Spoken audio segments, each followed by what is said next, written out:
Good afternoon, everybody. Good afternoon. It is 3:15 in the afternoon at the best conference on the planet. How is everybody doing? Yeah, good? Sunshine, pasties, the lot. It's all here. I have to tell you about the title of this talk. There's another conference I speak at every year, and the organisers there asked me to do a secret whiskey tasting at their conferences. And to give it this speakeasy feel, we hide it away on the schedule with the most boring title for a speech you can ever think of. Last year's was International Taxation Treaties for Cross-Border Collaboration Between Digital Agencies. So I'm pleased to say that for the teetotalers among you here today, this is actually a talk about governance of agile projects, okay? So don't worry, teetotalers, you're absolutely fine. I won't be forcing you to drink heavily. For the rest of you, bear with me, okay? It's going to be good. We're going to do this together. So I am Steve Parks. I lead an agency called Convivio. We work with government mainly, almost entirely in fact, including the Digital Service, Cabinet Office we do a lot for, the Ministry of Justice.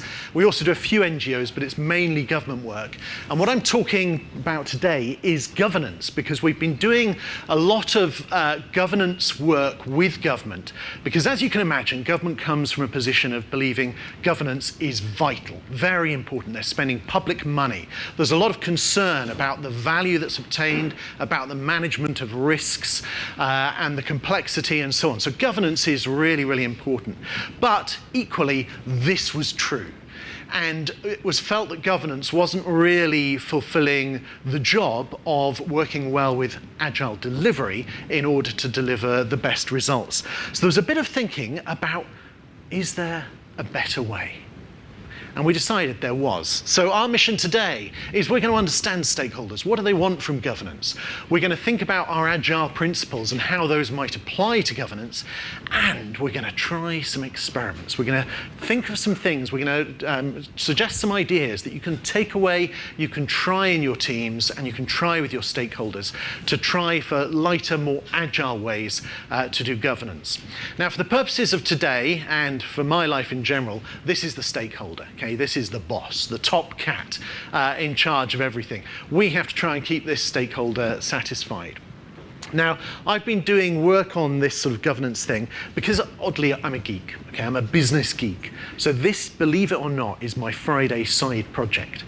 In our agency, we do Monday to Thursday client work. Friday, we work on improving the way we work, on improving the business and so on. And this is one of my Friday projects, is how do we help reduce the friction in that relationship between stakeholders and delivery teams? How can we make that run smoother so it doesn't feel like such a blocker? So a year ago today, a year ago at this conference, I presented a session on risk management, and I'm going to recap a little bit about that and ways we've taken that on, but also things that we've added to it. And on top of that, there's wider interest in this across government. 2 weeks ago, I was at a government unconference that was run with lots of delivery managers, stakeholders from across different government departments who all got together under what we called the bureaucracy hack. And it was one day where we all worked on how to improve these processes, how to make sure that there is good governance, but the right kind of governance, because good governance does not mean lots of governance. So let's first of all, so basically some of the work is continuing in this larger group as well. So actually, if they're watching the video, hello One Team Gov people, thanks for your help. What is governance? We're going to start there. Now, traditionally, in organizations, governance has meant rules, regulations, notices going up, reports, documents, heavyweight stuff, and lots of silly rules. So things like this, instructions become things like this all the time. And then the rules get smaller and smaller and sillier all the time. And you can hardly move for a delivery team without some kind of silly rule cropping up. But the danger is that people start following the rules meticulously.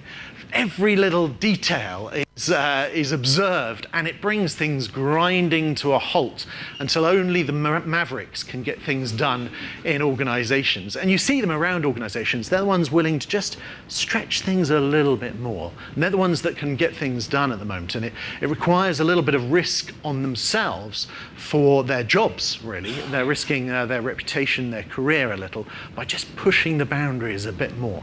But that's the only way to get things done. But there must be a better way, right? There must be a better way to do governance. So let's start by going back to what is governance? And I'm not going to do one of those things where we all call it out, right?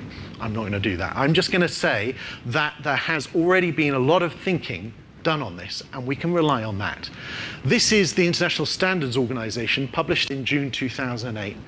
That's what they say governance is. And reading that, I think we could broadly agree that that's a reasonably good definition. Governance is for senior management to gain and give assurance that investment generates value to the business and reduce the risk of bad outcomes. Simple enough. True enough. Okay, let's work with that. Let's work with that. Now, working with government, we're actually quite lucky that they've had a sort of renaissance in the last 10 years or so. They had the Government Digital Service that brought in an entrepreneurial team who really made things fly. And as a result, this is the requirement for doing any kind of digital delivery work in government. You must use the agile approach to project management to build and run government digital services. What a great first start, okay? So we are using agile delivery, but still there was always a wrapper of governance around that was very much not agile. So if we're going to get the governance to interface well with the delivery, we need to really think about how the two are connecting. And I think we can connect them on values and principles. If we go back to the agile values, most people in the room won't need reminding of these at all, but let's do it anyway, just to remind ourselves, these are the things we value over these, not instead of these, over these. So these are the priorities that we want to be thinking about. We want to be getting conversations going. We want an actual valuable output, a working software or working governance or working digital service. We want the working stuff to be delivered. We want collaboration with our end users, and we want to be ready to respond to change over these things on the right that are the tradition. So can we move things more to this direction with governance? Now, I want you to imagine kind of the most hippie, sandal-wearing, relaxed, chilled-out part of government that might back this up, right? Well done. It's the National Audit Office. Okay. Can you believe back in 2012, they were onto this. They were investigating at the time. I mean, I don't know, has anyone ever heard of a large government digital project that's gone over budget or been late or had problems? No? They had a lot of big problems. And so they were investigating why that was. And as a result, they were recommending Agile as an approach. And they followed that up with this report where they're then saying, well, if we're going to be using Agile as an approach, how do we provide governance for that? And so let's just think, I mean, National Audit Office. Right, this is going to be heavy stuff, right? This is going to be numbers, this is going to be details, reports. No, have a read of that quickly. First up, they're saying that it should mirror the philosophy of agile methods. I'll share the slides afterwards for more detailed reading of this. But that's good stuff, right? That's the National Audit Office. And so there is this permission from those that are providing the checks and balances on digital products within government. There's almost this permission to do this stuff, this expectation, this recommendation to be doing this kind of thing. But it's not been happening that much since 2012. There is still a lot of very big program meetings, stakeholder meetings, steering groups, program boards, whatever they're called. There are very big meetings, which are very, very big gateway checkpoints with very, very big sets of reports, documents, spreadsheets shared well in advance, not just the week before. No, they don't want current information. They want perhaps a month-old information, really. They want you to send it 4 weeks in advance, and then they will consider it. Meanwhile, you've moved on like lightning. So there is still a lot of that old stuff. So what is the gap here? And if we look at this, so it started here in the National Audit Office, but then GDS has picked up some principles for delivery as well. They wrote these in 2014. And these, again, are great, really good principles. The main one, my favorite one here, is go see for yourself, which is fantastic. We'll look at that a bit more later on. And again, really good principles, but that was 2014. And I'm sure anyone in this room that's ever worked with government has encountered more heavyweight governance than this. So where is the gap? And I think the gap is that there are a lot of principles out there, but they're not matching up to what stakeholders are aware they can do. They're not matching up to what they're worrying about. And there is this kind of dissonance. So there is this almost permission to do it, but they don't quite understand how or the why or anything else. So what I wanted to do to dig into this was really understand those stakeholders. What's in their heads? What are they seeing, feeling, hearing, and what are they saying as a result? Why are they saying they want great big program boards? Why are they saying they want spreadsheets? And then how can we dig into something simpler beneath that? So I set out doing some user research. And here again, we'll use our top cat, the person here, but I went out and I talked to real stakeholders across government. And my colleagues did as well. And we went out and we started listening to what they were saying about their fears, their hopes, their worries about projects and delivery. And we started capturing that onto an empathy map. Some of you may be aware of this concept of an empathy map, but it's really us just, we interview them and then we listen and map things onto this to try and understand what's going on in their head. And we'll go into detail on this in a little while, okay? Before the end of today's session, we'll look at what we mapped onto this and what we found out. But for now, let's dig a little bit more into some of the approaches that we might take. So if we go back to this, which was the statement from the International Standards Organization, and I want to focus first of all on the value to the business part, because this often gets overlooked. There's often the idea, really, that governance of projects is only about stopping bad things happening. Okay, it's only about, there was a disaster on our project last year, we must make sure that never happens again. It's not about, wow, we could achieve this amazing thing, we could do that. And so I wanted to see if there was a way of approaching the governance that from the very start that focused more on the values, the positive outlook, what could happen, and kept the risk management part in its own area. So started out very much just simply with a service vision statement. And what we do for this at the very, very beginning, we get stakeholders really, really thinking about what the vision is. And that vision is not, don't go as badly wrong as the last project. That vision is what it could really achieve for the users and why that's a good thing for the organization. So we have this bold vision at the top, three to five clear outcomes that we want to aim towards, and some KPIs that can measure those. What I found with stakeholders was it was very difficult to get them into this mindset, because they are starting from the mindset of what might go wrong, or, oh, well, we could probably cut some costs here, or we could do that. They're not thinking about what the possible was. There wasn't enough of a vision for the service. And really, you want something like this to be helping make key decisions all the way through the project. So this, we create a standard project slide deck. And at every project meeting, at every Agile ceremony, we start by just reminding everyone about the service vision, and we then make decisions based on this.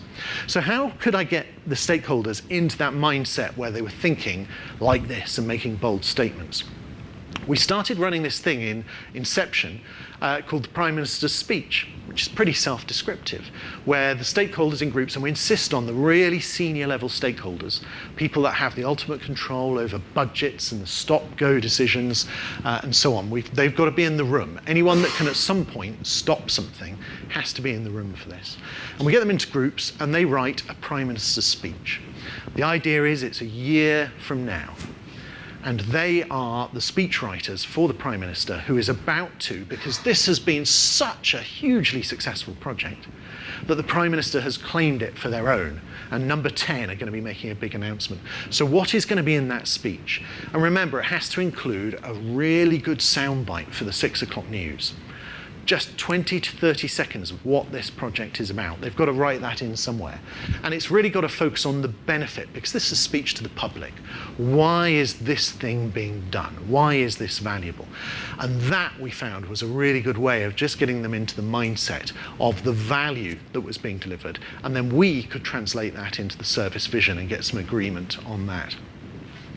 And then, also about the value, throughout the project, it's about reminding them about the difference in the way we deliver value between Agile and Waterfall. Waterfall, of course, you're storing up the value delivery for the big ta-da at the end, which is where everything happens. With the Agile approach, we want very small bits of value delivered incrementally throughout the project to reduce the risk. And so the real difference is this. This is where the benefit is from having Agile delivery and having more Agile governance to go with it. And to give you an example of that, I'm sure you've seen it on projects as well, is there's recently a project where there's been found a user need where it would be really useful if they had a text chatbot. Their current channel for using everything is WhatsApp and texts. And they need to get some information. So rather than then make them go to a website to get it, what if they could just ask a question to a WhatsApp chatbot? Now, we could, if we were doing it this way, just sit down and spend ages building a chatbot and release it. But what we showed the stakeholders doing it this way was, let's just have somebody sit on the other end of a WhatsApp chat and answer the questions. And let's record let's make notes of what sort of things people are asking and when answers are satisfactory, and if people use this and when they use it and how they use it, and then let's automate behind that. And that massively reduces the risk. So talking to them about the value is not just about getting them enthused about the value, it's getting them enthused about delivering it in small ways. And that I found was really key. Very short bit on that. So if we go back to this statement, the next thing I want to look at is reducing the risk of bad outcomes, because this is the bit where stakeholders place a lot of their focus, really. How are we going to make sure that some disastrous thing doesn't happen? So, at the moment, that's done a little bit like this. There's a huge spreadsheet, and it's got lots of numbers and risks and rankings and colors and things like that. And that spreadsheet gets prepared at the start of the project, and then it gets saved to a drive. And then it waits. It waits until you get called to a governance meeting. And the day before, you go, I haven't updated the risk spreadsheet. And you go in and you think, what's that? And you update that. Or it gets saved when something goes wrong. And it's, was this on the risk spreadsheet? Do we need to add something else to this? And it's not a great way of doing this. If you think about our Agile principles about being more about conversations than being about documentation, it doesn't really answer to that. It's there, it's just a document. We don't gather around it as a group and discuss it. So I wanted to rethink that. So to just highlight a bit about that, let's go back to our key stakeholder. My cat, she's actually called Lulu, okay? So this Lulu, the cat, she loves to go for walks in the forest. To be honest, I think she thinks she's a dog, actually. So she actually walks at heel, going through the forest, and follows us around and meows a lot and goes off and sniffs the side and runs around. So this is her walking in the forest, but she wants me to walk with her and make sure that everything is delivered successfully. Nothing bad must happen. I am the delivery manager for this walk, and it must be successful. So we're out for a walk, but the problem is she then spots a dog, and she just gets panicked, and she gets really stressed, and we get back from the walk, and she says, step into my office. And we had a discussion, and you're the delivery manager, and you were managing risk on this project of going for a walk, but we went out, and there was a dog. Why had you not planned for that? Why had you not prevented that? I'm putting you on warning. There must never be anything going wrong on this project again. I want you to manage that risk. So I go back to the spreadsheet and I add dogs, okay, and a score, medium, everything's medium. I've got that covered now. Basically, it's on the risk spreadsheet, okay, we should be fine, right? So she's a bit more relaxed about this. I reassure her, yeah, I've got this under control, Lulu, we're absolutely fine. We off for a walk, and she climbs up a tree. And then she's up there and she's thinking, well, this is a bit high. I'm not keen on this. What's going on? Why was this not planned for? And we go back home, And she says, I've sent you an email. We had a talk about this. I gave you a warning that I expect you to have complete control over everything on this project and for nothing bad to ever happen. How did this happen? I said, I'm very sorry. I'll add trees to the risk management spreadsheet and I'll rate it high. And so we'll do that. And I'll figure out something there. Save the spreadsheet again. So it's on the drive if anyone ever asks for it. Okay, if we get an audit or something like that, it's there. It's there. We're fine. But then we go out again, and suddenly she sees a car, and she comes running back to the house, all in a stress and a panic, and she calls me into her office, and she shouts at me. She said, I told you! Nothing must ever go wrong, and I'm fired, all of a sudden. And I'm going there, and I have to add it to the risk spreadsheet and so on, and we've got this. This is basically our risk preparedness for this project. And I don't know, I've captured everything that we've seen, but do you know what? There's a lot of things that perhaps maybe we haven't got covered, maybe we're not talking about enough. We're just kind of acting very reactively. So if we want a kind of happy, calm stakeholder, we've got to figure out a different approach to how we're managing risk within our governance process. And I think a lot of that is we've really got to change some assumptions. The assumption at the moment is this crazy idea that risks are going to be rare on a project. Where does this come from? Has anybody ever worked on a project where nothing has been a problem at all? No? Never. There is this weird assumption that risks are rare and we should try and eliminate them, that sort of thing. It should be risks are expected. All risk management on a project should be not we're going to make sure nothing goes wrong, but things are going to go wrong and we're going to be prepared to manage them. And that means changing the conversation a bit from this nothing must go wrong, which let me tell you is silly, because let's have a look. This is a photo taken from an apartment in Birmingham. It's just opposite hospital, that's that building over there. These workmen have been called in to install these bollards to prevent people from parking on the pavement. They're packing up at the end of the day, and they're about to get a surprise because somebody has installed bollards to stop people getting on and off the pavement. And they eventually had to rip one up to get the van out. That's a really simple job, right? That's not like a 4-year complex digital transformation project. This is a one-day job. And yet we as humans can still make mistakes and stuff things up. Another example I love, one of my favorites, in Wales, obviously it's a two-language country, bilingual country, and so all the road signs have to be translated. And not everybody speaks both languages, and so they go, to get a sign printed, the highways department have to email a translation agency to get the translation, to get the Welsh to put on it. And so they email, and then an email comes back with the translation, and they put it on the sign. It's easy, right? Okay, straightforward process. This sign, at the top, you can see what it says there, but at the bottom it says in Welsh, I'm out of the office at the moment. I will respond to your email on Monday.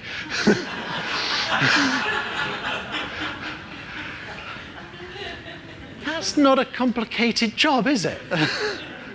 And yet, as humans, we're still able to make some silly mistakes and things that we could not foresee come up. And this is just a thing in a local authority where you think they're very good on process, they're public sector, they want things to, nothing to go wrong, no risk. And by the way, if you think I'm making this up, you can Google it. There's BBC News ran a piece on this when it happened years ago.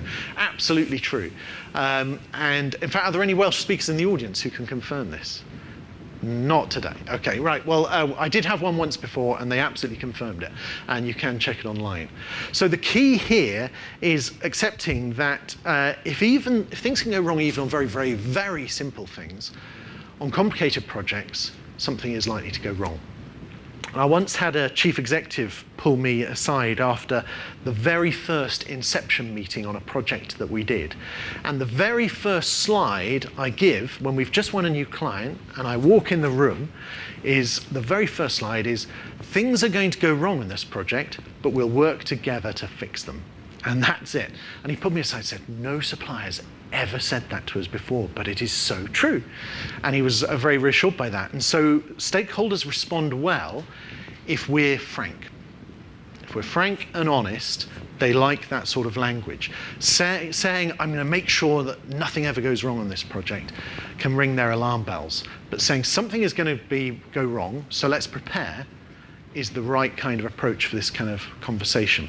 So let's do that thing I was talking about, looking inside stakeholders' heads, and let's get towards some empathy mapping. But first, let's look at one of the odd things that goes on in their head when they're looking at digital projects. Arthur C. Clarke, famous writer, said this: any sufficiently advanced technology is indistinguishable from magic. And that's one of the big things that we're up against, because this is the chart that's going on in stakeholders' heads. Simple to complex on that axis, and normal to magic on that axis, and it's a pretty linear curve, pretty linear graphing of this. So, what's going in the head is at the top there, top right, this is magic, so it will always magically work, I'm pretty sure. But at the same time, they're thinking, this is magic, so it's absolutely terrifying. And let's map out some simple things on that. For a lot of human beings, flying by plane is terrifying because it kind of seems like magic to them. But for others, they think, well, nothing's ever going to go wrong with this. It's fine, it just takes off, it's fine. Whereas a bike, everyone can fix their own bike, change a puncture, whatever. Cars a bit more in the middle, but plane is in that realm of kind of magic to many people. So to stakeholders, this is kind of their chart of how things are on the magic. So they're dealing with something that suddenly seems to them very complex and in the realm of magic. So when something goes wrong, and for example last week when Cloudflare went down, and you try and say to a stakeholder who's panicking, where's our site? You say, well, Cloudflare is having an issue there. No idea what Cloudflare is. Well, it's a content delivery network. No idea what that is. Well, it makes sure that content is distributed to near the users, and it prevents denial of service attacks and so on, things like that. And it's all just magic. So we've got to find really good ways of bringing things out of the realm of magic and just into a bit of a language and approach that they can talk about. Because at the moment, it leads to this clashing of cultures where they've no idea what the digital teams are talking about. The digital teams have got no idea what they're talking about. So let's understand each other more with this empathy map. First of all, what stakeholders are hearing, they hear a lot of complaints from all sides, above them in the organization, below them in the organization, from outside, whatever. But they're hearing a lot from vendors, from contractors, from staff, of digital blah, blah, blah, and agile blah, blah, blah, and that's pretty much what they hear. And they also hear the boss wants, and in government that's often the minister wants, which is a pretty scary thing sometimes. No political comment there. Budget cuts is something they're hearing a lot as well. They've got to make these savings all the time. They're hearing a lot of pressure on these things. So what do they see at the same time as hearing that? They see in projects a lot of complexity and risk, paired with teams seeming to work very casually. They're there in t-shirt and jeans, and they turn up when they like, and they go for coffees, and they're just sticking post-its on the wall. They're not really doing any work. So they see that cause some alarms. They see a lot of bad press and social media of high-profile failed tech projects, which is scary stuff. I mean, particularly in government, when there's a failed tech project, it can be quite a lot of money. There was one in government last year where they had spent £90 million and run for 2 years and not started anything. They were doing a waterfall process, and they were spent 2 years on planning until the National Audit Office shut them down and told them to restart doing an agile approach. But 2 years with nothing to show on one government project. But that made headlines, and it certainly made the civil service trade press headlines and round the rumour mill. So stakeholders see a lot of risk with that sort of thing. At the same time, what's going on in the head from all of these, they're a lot of the time spending what exactly is happening here. They realise they don't know enough, and that's a bit of a scary thing for them. But they want to know, they want to be able to show that they're doing a good job. They need to be able to show that to their stakeholders, to their colleagues. They even want to show it to staff. They're worried about how it will help with their reputation or damage it, and what their bosses will say. But at the same time, they're sitting there thinking, I'm the only one who's thinking about what might go wrong here. Everyone else is just charging ahead. I've got to get some control on this. I've got to, take charge. But one that surprised us was this. We found a lot of vulnerability. And you think a lot with these stakeholders. They're in really, really senior positions, big careers. Their careers have grown up through the civil service or through enterprise, and they've come a long way, learned a lot on the way, but they're still feeling quite vulnerable. And one of the things is that as all this digital and agile is new to them, and as there are all these cool young people with purple hair and cool DMs in the office, the stakeholders are thinking, do they think I'm stupid? And there is that vulnerability there, which can cause, because they're not allowed to show that they might not know something or show that they're vulnerable, can cause them to react with being a bit more authoritative. So they then start thinking about, how can I gain respect? So this is some of the stuff they say and do. Nothing must go wrong. This needs to be on time, on budget. This must be better than others. Often that thing of, so-and-so department or company has done this. We need to beat that. And then they say, well, to do that, we need strong governance to make sure the team is doing their work, while also saying, I need to be able to trust you. So strong governance, but need to be able to trust. So given that that's what's going on in their heads, how can we get away from this? And we've been piloting something that I demoed here last year, and I know a number of delegates have gone away and tried, and I've had some lovely feedback about that. And we've been piloting it too with good success, which is just the most simple, basic way of doing risk management we could possibly think of. And we just call it the risk radar. And all we do is we draw this on a wall, or if it's virtual teams, free range teams we call them, we have it on a slide deck that we all work to. And we just have this there as an information radiator on the project, because it's not about capturing lots of data about the risks and analysis. It's about having a place that we can gather around and discuss, have that conversation about what risks are on the project. And so if we look at, for example, how we might use it for a conference like this, violation of code of conduct could be one. You could have speakers coming in and doing some terrible things, insulting people. So that could be a risk that's out there. Bad weather on a conference like this could be one. And key team member unavailable during conference could be another. And you can see what we've done here is place them somewhere on a radar. And this can evolve to mean things for teams over time. In retrospectives, they can update how they place things. So some teams use different post-its to mean different size risks. We just say start simply and just post them closer to the center if it's a really proximate risk that you need to deal with now, and further away if it's less of a risk at the moment. And just keep it really simple. Now, to run an exercise for people to gather these, we run a little workshop and we get them to think in altitudes. And we don't capture the altitude on here, it's purely to prompt them to generate risks. And ground level is basically user risks. What are the things that could adversely impact the users of this system? So it could be personal data leak or something like that. The 1,000 feet is the project delivery level. What are things that we might do wrong? We might run over time, we might run out of budget, we might lose a staff member, we might, all the things that could happen at delivery level. And then 10,000 feet is the organizational level. What could happen there? There could be a change of strategy, there could be a change of CEO, there could be all sorts of things going on. You look at the specific things there. But then we also get people to think up at the 100,000 feet level, the meteorite level. What stuff could just come from outer space and knock our project sideways? What are we, starting to fear? And I don't know if on government projects you can think of any enormously risky thing that has come up in recent years that might be at that level on a risk radar. But basically with the meteorite risks, you can't do anything about them directly.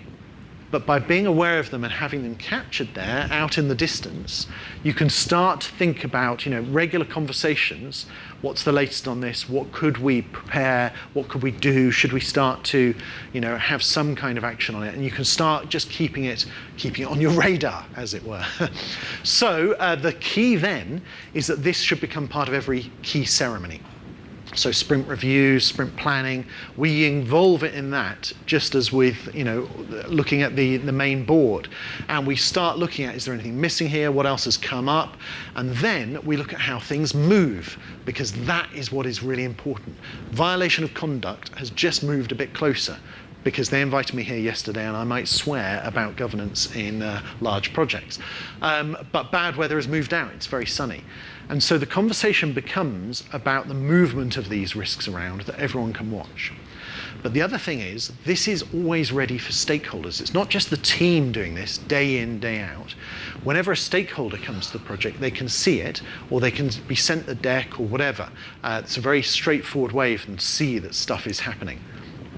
Leading on from this, you can take it a little bit further and think about it risk from an anti-fragile point of view. Great book this, it's a bit heavy, bit dense, bit wordy, but I'll sum up the key concept for you now. This is the H5N1 virus, which is basically avian influenza. The thing with viruses is they're a big risk. They can come from out of nowhere and they can cause massive problems.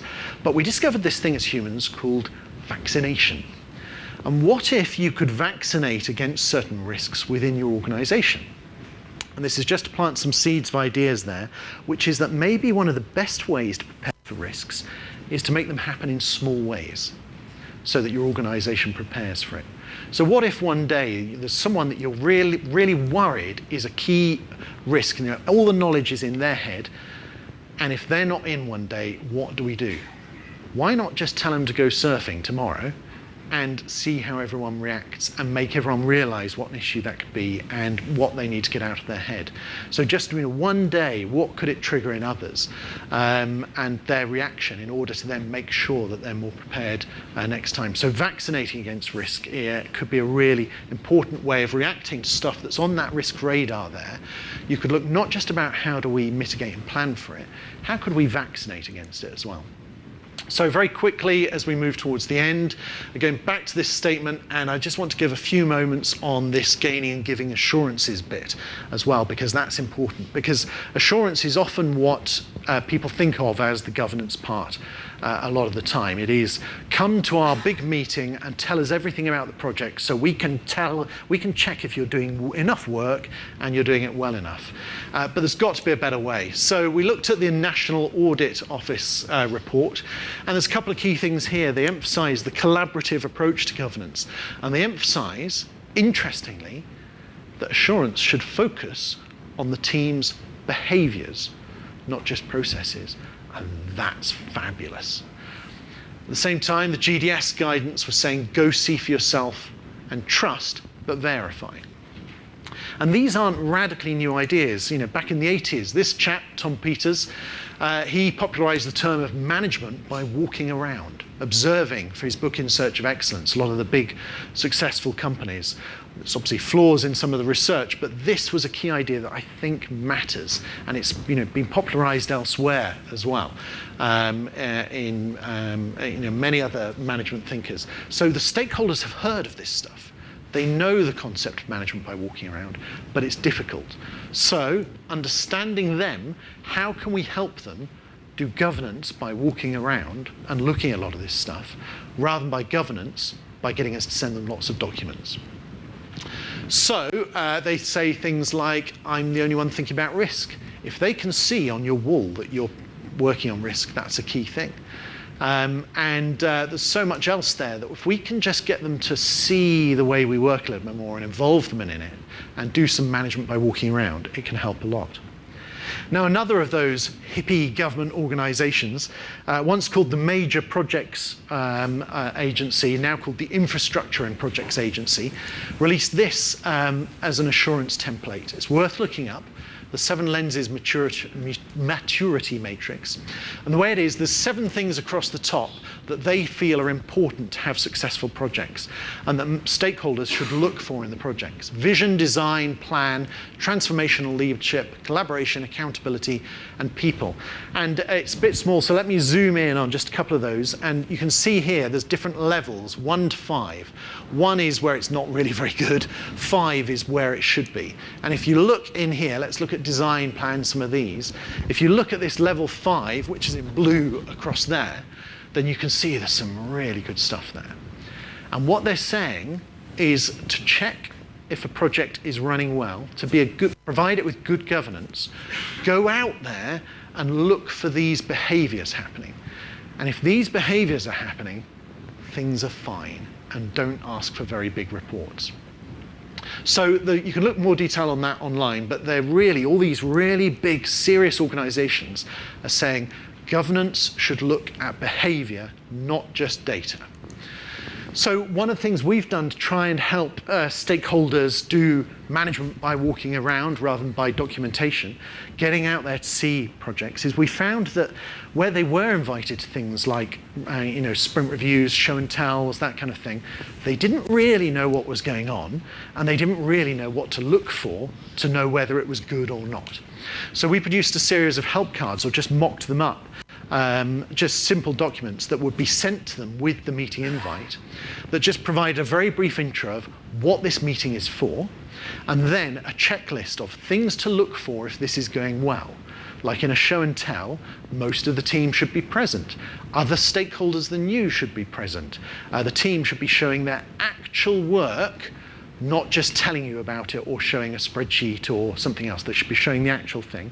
And the team should be talking about challenges they faced or are facing in getting there. Things like that that give them the guidance. And then things to look out for that might be in alarm bells. What if there's no mention of how things came from user research or what testing is being done? What if there's no mention of what's the next step for the project and so on? So things that they could do, and it gives them some suggested questions to raise as well that they can think about. And it just helps them feel a little bit more prepared going in the room and more understanding that they're there as part of their governance role, not just to show they care. Oh, I'm supporting the team. I'll be there, but I don't have to listen much. That's where governance happens, being in there in the project at the key time. And they need to listen for alarm bells. One of the alarm bells that we raise is if something's gone wrong and the team are just kind of marching on rather than learning from it at the time, because a very common thing is not to stop and have the retrospectives. And if you just keep marching on and not learning from things, you're kind of in this situation. You've always got to be stopping, having the retrospective, learning, rather than just rushing on and doing the next thing. It takes people a while, this one.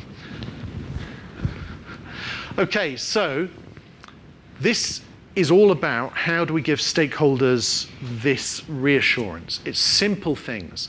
You can go away and just make sure that they're focused on the vision, that there's a clear way of expressing it. You can go away and just find a really simple way to represent risks on the wall. You can get them focused on what governance they can do by coming to you, rather than making you go to them with big reports and lots of data and long meetings that you have to send the details for months in advance. And we are finding it very successful, just small ways, a bit at a time, moving to a more agile governance model, rather than trying to interface agile with a very, very waterfall organization. You can find that better fit. But start by interviewing your stakeholders, finding out what they're worried about. Start with an empathy map. Start by really understanding what's going on in their heads, rather than just going, bloody stakeholders, got to do another report. What a waste of time. They don't understand, they don't listen.